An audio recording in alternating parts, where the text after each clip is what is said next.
अस्सलाम वालेकुम। आज का हमारा टॉपिक है हिप बोन।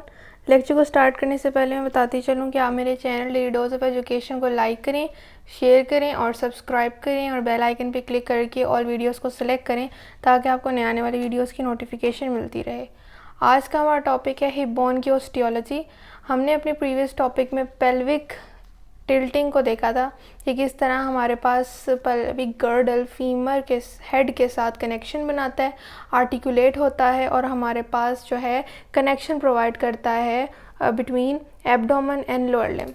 तो आज हमने इसकी ऑस्टियोलॉजी देखनी है, इसकी हमने सिर्फ ऑस्टियोलॉजी देखनी है। आज हमने इसके मसल अटैचमेंट नहीं देखने, वो इंशाल्लाह हम आने वाले लेक्चर्स में देखेंगे। तो लोअर लिम्ब को अंडरस्टैंड करने से पहले पेल्विक गर्डल को समझना ज़रूरी है। इसकी पूरी आपको डिफरेंट डायरेक्शन से मैंने यहाँ पर ड्रॉ किया है इसकी, ताकि आपको ज़्यादा से ज़्यादा समझ लग सके लेबलिंग की भी। तो ये हमारे पास इसका मेन स्ट्रक्चर है, आपको पता लग गया होगा। ये बहुत ही कॉमन डायग्राम है, आपको इसको देख के पता लग गया होगा कि हमारे पास हिप बोन्स हैं, हमारे पास पेल्विक गर्डल बना रही हैं। तो ये आपको मेन पहले लेबलिंग बता दूं कि ये हमारे पास इलियम है। ये वाला रीजन सबसे ज़्यादा जो रीजन होता है वो इलियम रीजन होता है। फिर हमारे पास आ जाता है इस्चियम और फिर प्यूबिस आ जाता है, जो कि हमारे पास सबसे पोस्टीरियर एंटीरियर जो है वो साइड होती है हिप बोन्स की। ये तीनों हिप बोन्स आपस में जो हैं वो फ्यूज़ होती हैं और हमारे पास एक पेल्विक गर्डल बनाती हैं। हमारे पास प्यूबर्टी से पहले ट्राई रेडिएट कार्टिलेज होता है जो इन्हें सेपरेट रखता है, और ये वाई शेप्ड कार्टिलेज है, ये आप देख सकते हैं। ये हमारे पास आफ्टर प्यूबर्टी जो है ये फ्यूज़ हो जाती हैं बोन्स। ये यहाँ पर सेपरेट करके दिखाई गई हैं। ये प्यूबिस है, ये इस्चियम है और ये इलियम है। ये तीनों आपस में सेपरेट थी ट्राई रेडिएट कार्टिलेज के थ्रू आफ्टर बर्थ। तो try radiate cartilage after puberty जो है ये ख़त्म हो जाता है और ये 3 बोन्स जो हैं हिप बोन्स ये आपस में फ्यूज़ हो जाती हैं और एट द एज ऑफ 25 ये आपस में बिल्कुल जो है ये कनेक्ट होके ओसिफाइड हो जाती हैं, यानी कि कार्टिलेज कन्वर्ट हो जाता है इनटू बोन, कंप्लीट बोन में। तो फिर ये तीनों बोन्स आपस में फ्यूज़ पूरी तरीके से होकर हिप बोन का ये शेप देती हैं। हमारे पास यहाँ पर एक ऐसा स्ट्रक्चर है जो कि लेटरल साइड पे है। इस व्यू में, इंटीरियर व्यू में आपको वो नहीं नज़र आएगा।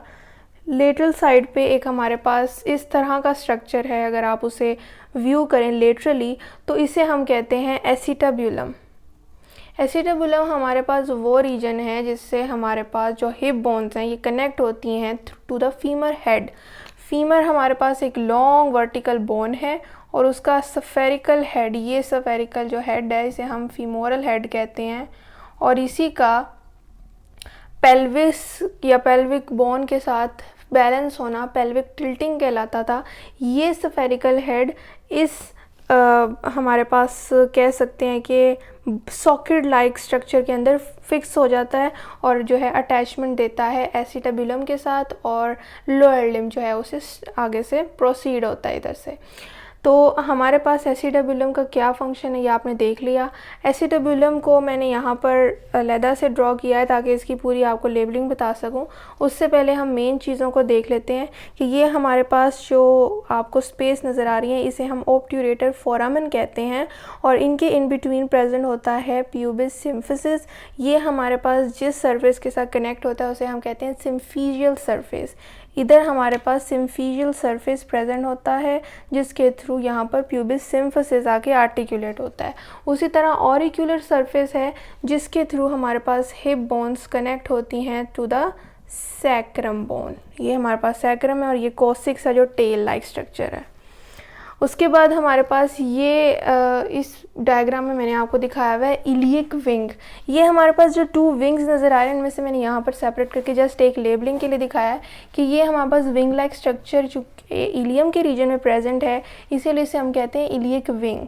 और जो इसके अपर जो रीजन है इसे हम कहते हैं इलियक क्रस्ट, और ये इलियक क्रस्ट का इनर लिप कहलाता है।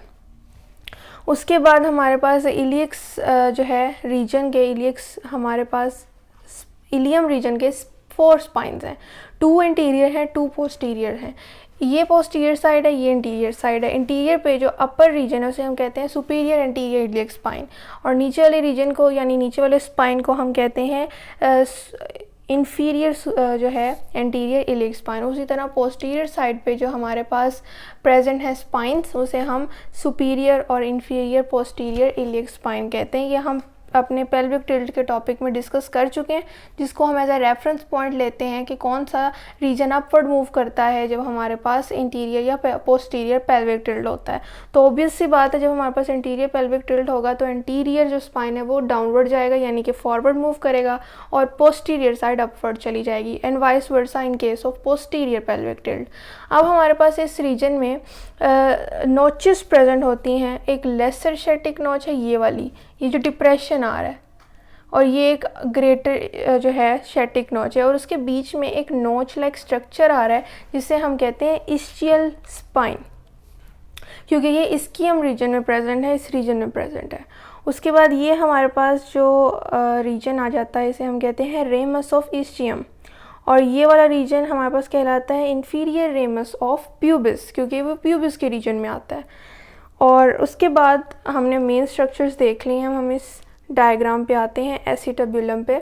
एसिटेब्यूलम में क्या है कि ये हमारे पास जो साइड पे एसिटेब्यूलर मार्जिन्स प्रेजेंट होती हैं, इनर रीजन में इसका लूनेट सरफेस है, ये थर्ड सरफेस है, ऑरिक्यूलर, सिम्फिशियल और लूनेट सरफेस। लूनेट सरफेस के थ्रू ये कनेक्ट होता है थ्रू फीमोरल हेड, और ये हमारे पास जो रीजन है इसे हम एसिटेब्यूलर फोसा कहते हैं। और यहाँ पर अगर आप इसे थोड़ा सा डाउनवर्ड देखें तो एक यू शेप नॉच प्रेजेंट होता है जिसे हम एसिटेब्यूलर नोच कहते हैं।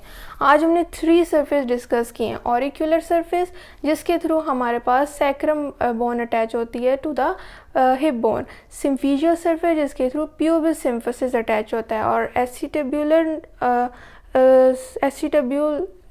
जो है फोसा के अपर साइड पे, सुपीरियर साइड पे लूनेट सरफेस प्रेजेंट है, जिसके थ्रू कनेक्ट होता है फिमोरल हेड एसिटेब्यूलम के साथ। अब हमें ये कैसे पता लगेगा कि ये हमारे पास राइट है या ये हमारे पास लेफ़्ट जो है हिप बोन है? अगर आपसे प्रैक्टिकली पूछा जाए तो आपने 3 पॉइंट्स याद रखने, जिससे आप ये कह सकते हैं, इंडिकेट कर सकते हैं कि ये हमारे पास इधर लेफ़्ट है या राइट हिप बोन है।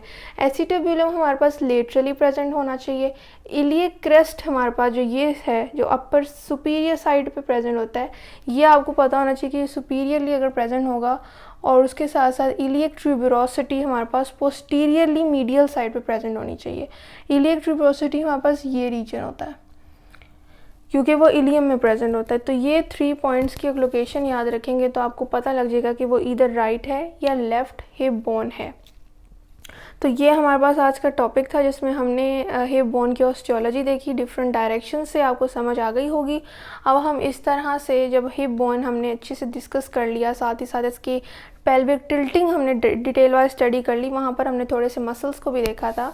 तो फिर इस तरह से अब हम मसल अटैचमेंट की तरफ आएंगे, तो वो उसकी लोकेशन के मुताबिक हम उसको नाम असाइन कर देंगे। ये आपको इंटीरियर व्यू दिखाया था, इसका पोस्टीरियर व्यू में वही है कि ग्लूटियल सरफेस आता है। इसी विंग को हम उस साइड पे ग्लूटियल सरफेस कहते हैं, जहाँ पर ग्लूटियल मसल्स अटैच होते हैं, ग्लूटियस मैक्सिमस, मिनिमस और मीडियस, जो कि हिप एबडक्टर्स, एडक्टर्स और मीडियल रोटेटर्स के तौर पे काम करते हैं। तो वो हम मसल्स के टॉपिक में देखेंगे। तो ये आपको पॉइंट्स याद होने चाहिए कि किस आर्टिकुलर सरफेस के साथ हमारे पास जो है कनेक्शन आ रहा है, किस बोन का किसके साथ, जॉइंट्स आपको पता होने चाहिए। तो आई होप आपको आज के लेक्चर की समझ आई होगी। अगर कोई क्वेश्चन हुआ तो आप ज़रूर पूछें। उसके साथ साथ आप जो सोशल नेटवर्क्स यूज़ करते हैं वहाँ पर मेरे ये चैनल्स के लिंक को शेयर करें, ताकि वो स्टूडेंट्स जो हैं बेनिफिट गेन कर सकें, जो कि एक्सपेंसिव बुक अफोर्ड नहीं कर सकते। शुक्रिया, अल्लाह हाफ़िज़।